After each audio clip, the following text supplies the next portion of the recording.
Hello friends, welcome to Telugu audio story. మీరు కనుక ఛానల్ని ఫస్ట్ టైం చూస్తున్నట్లయితే ఛానల్ సబ్స్క్రైబ్ చేయండి, లైక్ చేయండి. అలాగే ఈ కథపై మీ విలువైన అభిప్రాయాన్ని కమెంట్ రూపంలో తెలియచేయండి. ఇక కథలోకి వెళ్దామా? నా ప్రాణమా సీజన్ 2 పార్ట్ 22 చూసే ముందు పార్ట్ 21 చూడండి. లింక్ డిస్క్రిప్షన్లో ఇవ్వడం జరిగింది. హాస్పిటల్కి వెళ్ళడానికి రెడీ అవుతున్న రిషికి అస్సలు వెళ్ళాలని లేదు.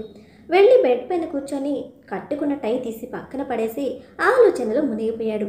ఇంతలో రూమ్లోకి వచ్చిన జాను డల్గా కూర్చున్న రిషిని చూసి, రిషికి ఏమైంది, హాస్పిటల్కి వెళ్లకుండా ఇలా ఏదో ఆలోచిస్తూ కూర్చున్నాడు అనుకుంటూ దగ్గరికి వెళ్ళి, రిషి వాట్ హ్యాపెండ్, ఎందుకు ఇలా డల్గా కూర్చున్నావు, హాస్పిటల్కి టైం అవుతుంటే ఇంకా రెడీ అవ్వడం లేదేంటి అని అడగడంతో, ఐఎమ్ నాట్ ఇన్ మూడ్ జాను, టుడే అస్సలు వెళ్ళాలని లేదు అని డల్గా చెప్తున్న రిషిని చూసి, what's wrong Rishi, 24 hours hospitals patients అంటూ వర్క్ హాలిక్గా ఉండే నువ్వేనా ఇలా మాట్లాడుతోంది, ఇది నిజంగా 8th వండరే, ఇంతకీ హాస్పిటల్కి వెళ్లకుండా ఇంట్లో కూర్చొని చేయాల్సిన అంత ఇంపార్టెంట్ వర్క్ ఏంటి అని జాను అడగడంతో, నిజం చెప్పమంటావా అంటూ ఆగి, మరి చెప్పాక నా పైన సీరియస్గా రియాక్ట్ అవ్వను అంటేనే చెప్తాను, ఏది ప్రామిస్ చేయి అని తన చేతిని ముందుకు చాచాడు రిషి. సరే ప్రామిస్, ముందు విషయం ఏంటో చెప్పు అని జాను అడగడంతో, ఏం లేదు జాను అంటూ జాను నడుము చుట్టూ చేతులు వేసి తనను దగ్గరగా లాక్కొని ఆమె నడుము మీద కిస్ చేస్తూ అక్కడ తల వాల్చి, I want to spend some quality time with you జాను, నీతోనే టైం స్పెండ్ చేస్తూ ఈ రోజంతా గడిపేయాలనుంది అంటూ పైకి లేచి జాను ఎద మీద ఒదిగిపోయాడు.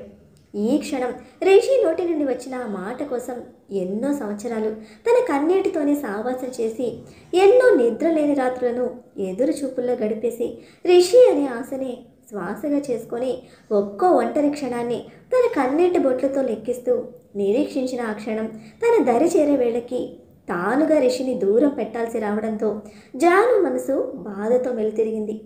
రిషి బాధ అంతా అర్థమైనా కూడా లైఫ్లో తన గోల్ రీచ్ అయ్యి తనతో పాటు రిషిని కూడా ప్రౌడ్గా అందరి ముందు నిలపాలనుకున్న జాను తన మనసులోనే బాధగా ఫీల్ అవుతూ రిషి ఫేస్ని తన దోసిలిలోకి తీసుకొని, నాకు కూడా నీతో టైం స్పెండ్ చేయాలని ఎంతగానో ఉంది రిషి, నీకు తెలియదు రిషి, నీ నోటి నుండి ఈ మాట వినడం కోసం నేను ఎంతగా తపన పడ్డాను, అసలు మళ్ళీ మన మధ్య ఇలాంటి రోజు వస్తుందా అని ఎంతగా భయపడ్డాను, మన అదృష్టం కొద్దీ మన మధ్య ఉన్న ప్రాబ్లమ్స్ అన్నీ క్లియర్ అయ్యి ఈరోజు మన ఇద్దరం ఇలా ఉన్నాం.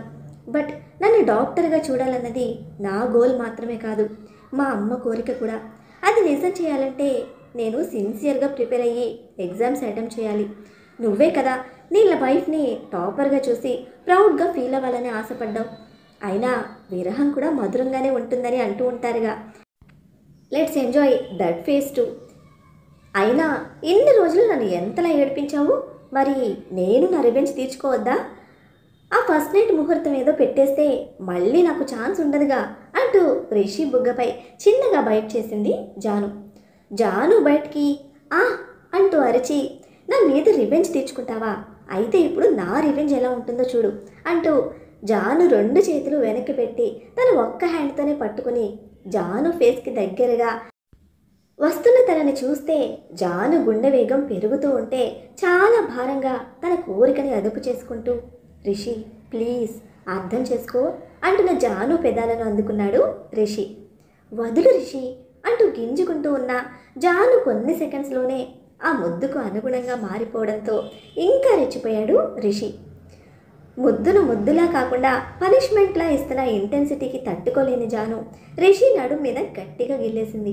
వెంటనే తేరుకున్న రిషి ఆ ఘాటు ముద్దును కాస్త సాఫ్ట్గా మార్చేశాడు. రిషి చేతులు జాను హిప్ నుంచి పైకి ఫోర్స్గా మూవ్ అవడంతో తట్టుకోలేని జాను తన 2 చేతులతో ఫోర్స్గా లాగి విడిపించుకొని రిషి చెస్ట్ మీద వేసి దూరంగా నెట్టి, ఇడియట్ మరీ ఎంతలా రెచ్చిపోతే ఎలా అంటూ రిషి ఇంటెన్స్ కిస్కి స్ట్రాబెర్రీలా మారిపోయిన తన లిప్స్ని మణికట్టుతో తెరుచుకుంటూ కోపంగా రిషి వైపు చూసింది. నా పెయిన్ నీకేం అర్థమవుతుంది జాను, నువ్వేమో స్టడీస్ అంటున్నావు, వాళ్ళేమో ముహూర్తం అంటున్నారు, నన్ను నేను కంట్రోల్ చేసుకోవడం ఎంత కష్టంగా ఉందో తెలుసా అంటూ జాను చేతిని పట్టుకొని తన దగ్గరగా లాక్కొని కౌగిలిలో బంధించాడు రిషి. ఆ కౌగిలి బందీఖానాలో చిక్కుకున్న జాను కూడా ఆ హగ్ నుంచి దూరంగా జరగాలి అని అనుకోలేదు. ఇంకా రిషిని గట్టిగా హత్తుకుంటూ, లవ్ యూ సో మచ్ అంది గుండెల మీద తీయని ముద్దు పెడుతూ. ఆద్యకు కమల్ దగ్గరవ్వడం మోన అబ్జర్వ్ చేస్తూనే ఉంది. తను ఆ కడుపు మంటతోనే పబ్బుకు వెళ్ళి ఫుల్గా తాగేసింది. కమల్, నేను నా లైఫ్లో ఇంతలా ఎవ్వరిని ఇష్టపడలేదు. ఫస్ట్ టైం నిన్ను ఇష్టపడితే నన్ను ఇంతలా ఇన్సల్ట్ చేస్తావా? ఇదంతా ఆ బ్లడీ ఆద్య కోసమే కదా. నిన్ను ఆద్యను అస్సలు వదిలిపెట్టను. దాన్ని నీ నుండి దూరం చేస్తాను. దాని ప్రేమను నీకు దక్కనివ్వను అంటూ ఫుల్ వైన్ గ్లాస్ని ఒక్క సిప్లో తాగేసింది మోనా. అలా పెగ్గు మీద పెగ్గు తాగేస్తూ, అసలు నాకేం తక్కువరా, ఇంత హాట్ అండ్ సెక్సీగా ఉన్న నన్ను పక్కన పెట్టేసి ప్రేమ దోమ అంటూ ఆ ఆద్య వెనకాల కుక్కలా తిరుగుతున్నావు. అది నిన్ను కనీసం కన్సిడర్ కూడా చేయడం లేదు. నిన్ను దూరం పెడుతూ ఉన్నా దాని దగ్గర కావాలని చూస్తున్నావు. నువ్వు కావాలనుకుంటున్న నాకు మాత్రం దూరం అయిపోతున్నావు. నిజంగా నువ్వు ఒక పెద్ద ఈడియట్వి అంటూ వైన్ గ్లాస్ని చేతులు పట్టుకొని మత్తులో మూసుకుపోతున్న కళ్ళతో చూస్తూ అంది మోనా. లేదు, ఏదో ఒకటి చేయాలి. కమల్ నాకు దక్కకపోయినా పర్వాలేదు, కానీ ఆ ఆద్యకు మాత్రం అస్సలు దక్కకూడదు. వీళ్ళిద్దరూ నా కళ్ళ ముందు అలా హ్యాపీగా అస్సలు ఉండకూడదు, ఉండనివ్వను అని స్ట్రాంగ్గా అనుకుంటూ ఇంకో గ్లాస్ ఫినిష్ చేసిన మోనా కాసేపటికి తన మొబైల్ తీసుకొని ఎవరికో కాల్ చేసి, చెప్పిన పని ఎంతవరకు వచ్చింది? అమౌంట్ తీసుకున్నారు కానీ ఇప్పటి వరకు పని మాత్రం స్టార్ట్ చేయలేదు, ఈడియట్స్ అంటూ చెడామాడా తిట్టేసింది. మేము ఆ పనిలోనే ఉన్నాం మేడం, కాస్త టైం ఇవ్వండి అని అవతల నుంచి వాయిస్ వినిపించడంతో చిర్రెత్తుకొచ్చిన మోనా, ఇంకెంత టైం కావాలి? నేను ఇలా ఇస్తూ పోతూ ఉంటే మీరు అలా టైం వేస్ట్ చేస్తూనే ఉంటారు. ఇమ్మీడియట్గా పని స్టార్ట్ చేయండి అంటూ కోపంగా వైన్ గ్లాస్ని టేబుల్ పైన కొట్టినట్టే పెడుతూ చెప్పింది. చూడండి మేడం, ఆలోచించకుండా మేము ఏ పని చేయం. అలానే పని విషయంలో తొందర కూడా పడిపోము. పని సక్సెస్ కావాలంటే హడావిడిగా చేస్తే ఏదైనా చిన్న మిస్టేక్ జరిగితే అది మీకు చాలా ప్రాబ్లం అవుతుంది. సో మీరు టెన్షన్ పడకండి. పనిని చాలా ఈజీగా మీకు ఎలాంటి ప్రాబ్లం రాకుండా క్లియర్ చేసేస్తాము అని అవతల పక్క వాయిస్ కఠినంగా వినిపించింది. ఓకే ఓకే, కానీ త్వరగా చేయండి. త్వరగా నాకు గుడ్ న్యూస్ చెప్పండి. I'm waiting for that good news అంటూ వాళ్ళకు సీరియస్ టోన్లో చెప్పి కాల్ కట్ చేసింది మోనా. తాగిన మత్తులో తనకు ఎదురుగా కమల్ ఉన్నట్టుగా ఊహించుకున్న మోనా, ఏం కళ్ళురా బాబు, నిన్ను అలా చూస్తూ ఉండిపోవచ్చు. నిన్ను పెళ్లి చేసుకొని హ్యాపీగా లైఫ్లో సెటిల్ అయిపోదాము అనుకుంటే నువ్వేమో ఆ ఆద్య జపం చేస్తూ నన్ను దూరం పెడుతూ ఉన్నావు. ఇంతలా నీ మీద పడి పడి నా ఇంటెన్షన్ చూపిస్తూ ఉన్నా కూడా నీకు అది అర్థమై చావట్లేదా? జస్ట్ వన్ నైట్ నాతో స్పెండ్ చేసిన చాలు అంటూ మరో గ్లాస్ పైకెత్తి గడగడ తాగేసింది మోనా. చూస్తూ ఉండు, నిన్ను ఆ ఆద్య నుండి ఎలా దూరం చేసేస్తాను. ఈ మోనాని నువ్వు చాలా తక్కువ అంచనా వేసావు కదా, నన్నే కొట్టావు కదా, జస్ట్ వెయిట్ అని కోపంగా అంది మోనా. సౌర్య తన మొబైల్ తీసుకొని ఎవరికో కాల్ చేసి, కేర్ఫుల్గా నేను చెప్పిన అరేంజ్మెంట్స్ అన్నీ జాగ్రత్తగా చేసేయండి. ఎక్కడ చిన్న తేడా కూడా రాకూడదు. నేను చెప్పిన టైంకి కరెక్ట్గా అన్నీ జరిగిపోవాలి అని సీరియస్గా చెప్తూ ఉంటే అదంతా వింటున్న సమీర ఆశ్చర్యంగా సౌర్య వైపు చూస్తూ కూర్చుంది. సౌర్య కాల్ మాట్లాడడం అయిపోగానే, ఎవరితో అంత సీరియస్గా మాట్లాడుతున్నావు అంటూ అడిగింది. జస్ట్ ఎన్ ఆఫీస్ కాల్ అని సౌర్య చెప్తూ, నువ్వు కాసేపు రెస్ట్ తీసుకో, నేను ఈలోపు నీకు ఫుడ్ తీసుకొస్తాను అని సౌర్య కిందకు వెళ్తూ ఉంటే, ఇక్కడికి వద్దులే సౌర్య, నేనే కిందకి వచ్చి డైనింగ్ టేబుల్ దగ్గరే తినేస్తాను. పెద్దమ్మ ఒక్కతే ఉంది కదా పాపం, తనకి బోరింగ్గా ఉండుండొచ్చు.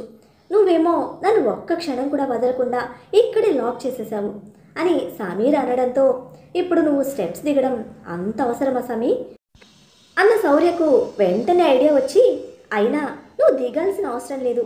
మార్నింగ్ గార్డెన్లోకి తీసుకెళ్ళట్టే ఇప్పుడు కూడా నేను డైనింగ్ హాల్లోకి ఎత్తుకునే తీసుకుని వెళ్తాను అని సౌర్య నవ్వుతూ చెప్పడంతో, అబ్బా సౌర్య, నువ్వు నన్ను మరీ ఇలా అసలు కాలు కూడా కింద పెట్టననుకుంటే రేపు డెలివరీ టైంలో కష్టమవుతుంది.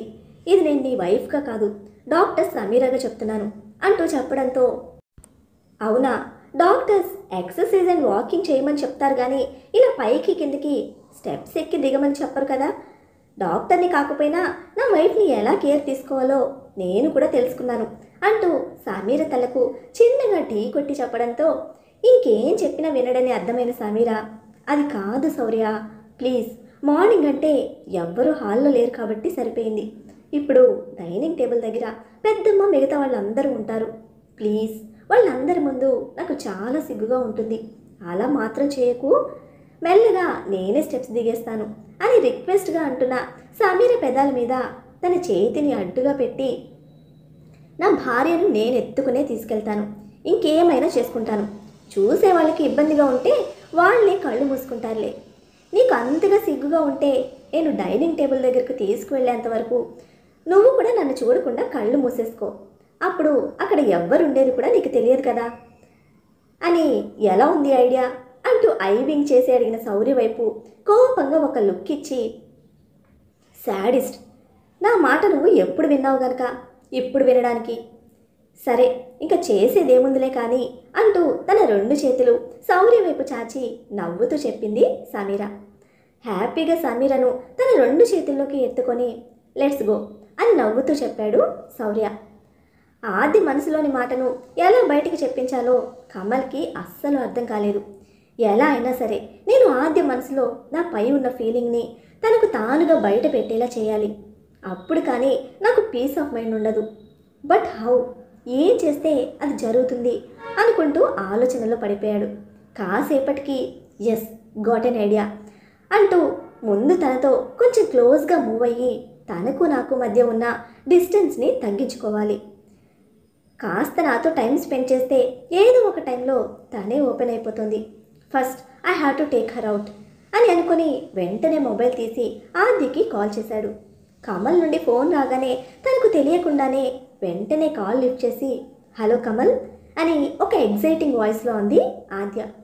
ఆద్య వాయిస్లోని వైబ్రేషన్స్ విని తన మనసులో ఎగ్జైట్మెంట్ అర్థం చేసుకున్న కమల్కి ఒక్కసారిగా సంతోషంతో మనసు నిండిపోయింది. మనసులో నా మీద ఇంత ప్రేమ పెట్టుకొని ఎందుకు ఓపెన్ అవ్వలేకపోతుంది?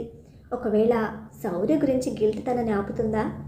ఎంతైనా అమ్మాయి కదా, నేను చెప్పినంత ఈజీగా తన మనసు నుంచి ఆ గిల్టీ ఫీలింగ్ని ఫ్రీ చేసుకోలేదు కదా అని తనలో తానే అనుకుంటూ, అందుకు నేనే తనకు హెల్ప్ చేయాలి, ఆది విషయంలో నేనే ఫస్ట్ స్టెప్ తీసుకోవాలి అని అనుకుంటూ, ఆద్య నువ్వు ఈవినింగ్ ఫ్రీగా ఉన్నావా అని అడిగాడు కమల్. హా కమల్ అంటూ వచ్చిన ఆన్సర్కి then we will go out for a dinner, please don't say no అంటూ కమల్ రిక్వెస్టింగ్గా అడగడంతో ఆద్య ఓకే చెప్పక తప్పలేదు. Thank you Aadya, thank you so much, నేను వెయిట్ చేస్తూ ఉంటాను, నువ్వు రెడీ అయ్యాక కాల్ చేయి, నేను వచ్చి పిక్ చేసుకుంటాను, I promise you you will have a good time అని ఆద్య ఎలాంటి ఆన్సర్ ఇస్తుందో అనే భయంతో వెంటనే కాల్ కట్ చేసేసాడు కమల్. ఏంటిది, డిన్నర్ అంటున్నాడు, అవుటింగ్ అంటున్నాడు, ఒకవేళ ప్రపోజ్ చేస్తే నేను ఎలా రియాక్ట్ అవ్వాలి అని అనుకోవడంతోనే తన గుండె రెట్టించిన వేగంతో కొట్టుకోవడం మొదలైంది. కమల్ కావాలనే అలా కాల్ కట్ చేశాడని అర్థమవడంతో స్క్రీన్ వైపు చూసి తనలో తానే నవ్వుకున్న ఆద్య హుషారుగా లేచి నిమిషాల్లో ఫ్రెషప్ అయింది. మరి ఇప్పుడు ఆద్యతో డిన్నర్లో కమల్ ఆద్య మనసులో ఏముందో చెప్పించగలుగుతాడా? మరి మోనా ఏం చేయబోతుంది? ఆద్య కమల్కు ఎటువంటి పరిస్థితులు ఎదురు కానున్నాయి తెలుసుకోవాలంటే నెక్స్ట్ ఎపిసోడ్ని ఫాలో చేయండి. అలానే ఈ ఎపిసోడ్ని లైక్ చేయడం మాత్రం మర్చిపోకండి. Bye friends.